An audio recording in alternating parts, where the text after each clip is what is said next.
رحمانی ماہ ربیع الاول کا پیغام انقلاب محمدی صلی اللہ علیہ وآلہ وسلم۔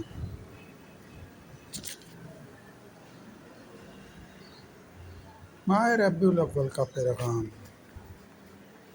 انقلاب محمدی صلی اللہ علیہ وآلہ وسلم۔ آج بحیثیت امت مسلمہ ہم اپنی عالمی اور ملکی حالات پر غور فرمائیں تو عالمی سطح پر عالم اسلام ذلت آمیز اور رسوا کن حالات سے دوچار ہے۔ انقلاب محمد صلی اللہ علیہ وآلہ وسلم ہماری پوری امت عالم اسلام کی سب سے بڑی اور شدید ضرورت ہے۔ یہ اس لیے کہ رسول صلی اللہ علیہ وآلہ وسلم کو اللہ نے جن مقاصد کے حصول اور تکمیل کے لیے اس سرزمین پر نبی اور رسول بنا کر بھیجا، وہ مقاصد انقلاب محمدی صلی اللہ علیہ وآلہ وسلم ہی میں پوشیدہ ہیں۔ اپنی اس خواہش، آرزو یا ضرورت کے حصول کے پس منظر میں ہم دنیا کی تاریخ انقلاب پر ایک نظر ڈالیں تو یہ تاریخی حقیقت سامنے آتی ہے کہ دنیا میں جتنے بھی انقلاب آئے وہ جزوی، نامکمل اور انسانی زندگی کے کسی ایک آدھ شعبے یا حصے تک محدود تھے۔ مکمل اور ہمہ جہت انقلاب کوئی نہیں تھا۔ دنیا کے چند مشہور انقلابات میں سے انقلاب فرانس بہت مشہور اور تاریخی انقلاب تھا۔ اس میں کوئی شک نہیں کہ واقعی انقلاب تھا، لیکن اس سے صرف سیاسی نظام میں تبدیلی آئی۔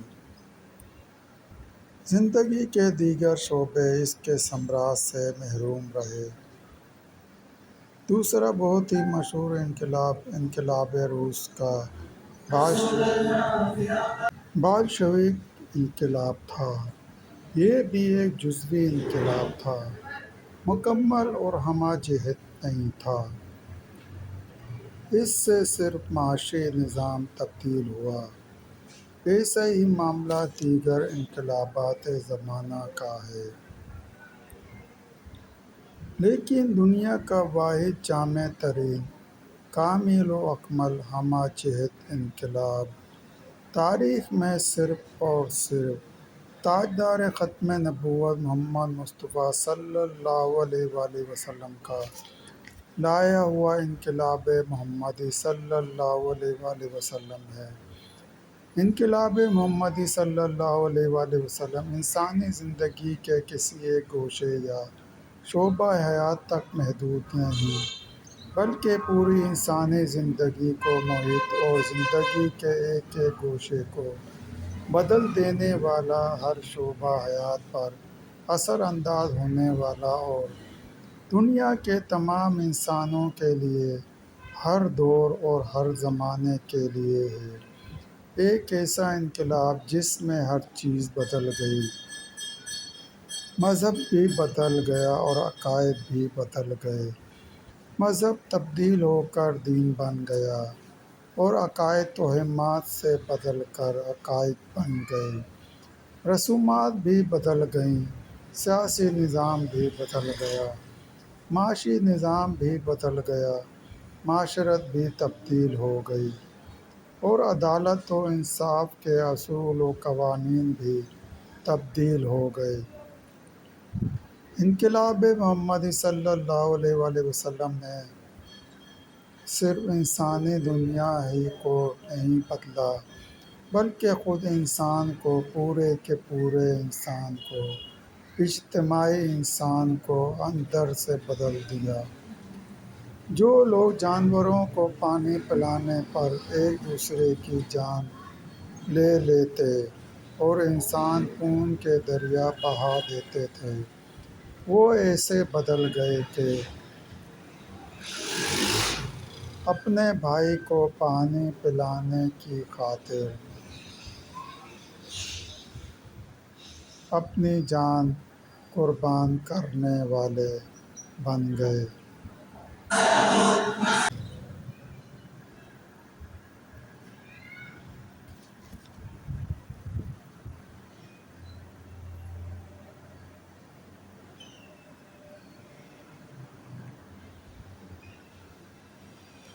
صبغت اللہ کا ایک ہی رنگ مسجد سے لے کر بازار تک، مدرسے سے عدالت تک اور گھروں سے میدان جنگ تک چھا گیا۔ ذہن بدل گئے، خیالات کی رو بدل گئی، نگاہ کا زاویہ بدل گیا، خیر و شر کے معیار بدل گئے، حلال و حرام کے پیمانے بدل گئے، اخلاقی قدریں بدل گئیں اور تمدن کے ایک ادارے اور ایک شعبے کی کایا پلٹ گئی۔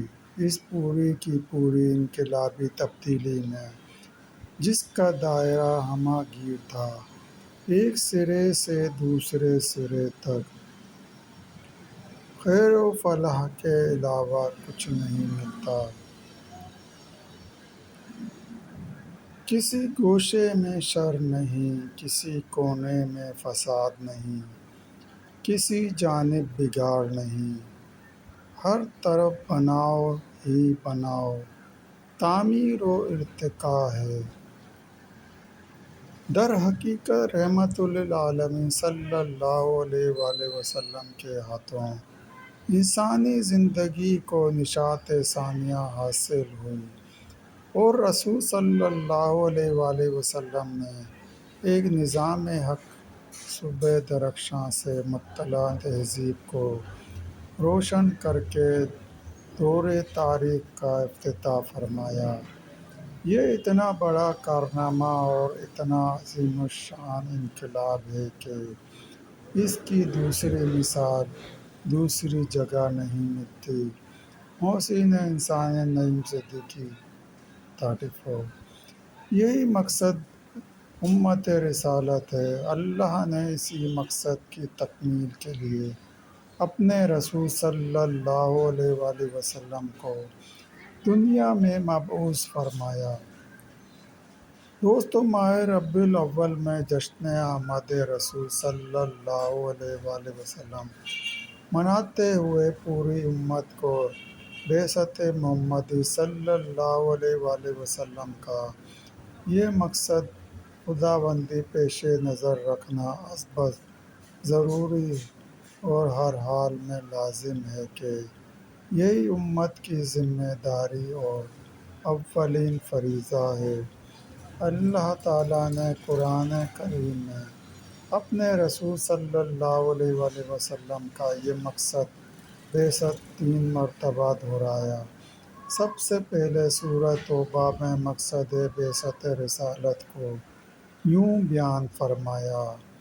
ترجمہ: وہی اللہ ہے جس نے اپنے رسول کو ہدایت سچا دین دے کر بھیجا تاکہ اسے تمام ادیان باطلہ پر غالب کر دے، چاہے یہ مشرکین کو کتنا ہی ناگوار کیوں نہ ہو۔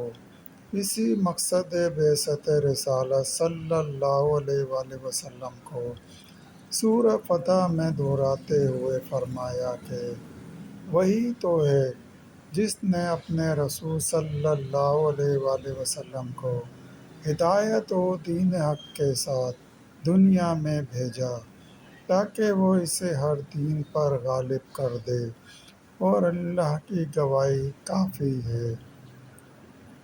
اس کے بعد دنیا میں رسول صلی اللہ علیہ وآلہ وسلم کو رسول بنا کر بھیجنے کے مقصد کا اعادہ کرتے ہوئے سورہ صاف میں ارشاد فرمایا کہ وہی تو ہے جس نے اپنے رسول کو ہدایت اور سچے دین کے ساتھ بھیجا کہ وہ اسے تمام ادیان باطلہ پر غالب کرے، اگرچہ یہ مشرکوں کو کتنا ہی ناپسند کیوں نہ ہو۔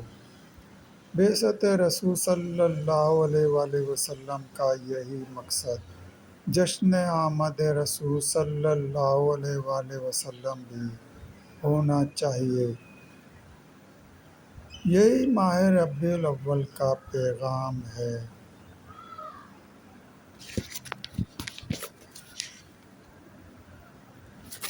یہی فلسفہ میلاد نبی صلی اللہ علیہ وآلہ وسلم ہے۔ دوستو، سلسلہ بھی جاری، مزید چینل کو سبسکرائب کرنا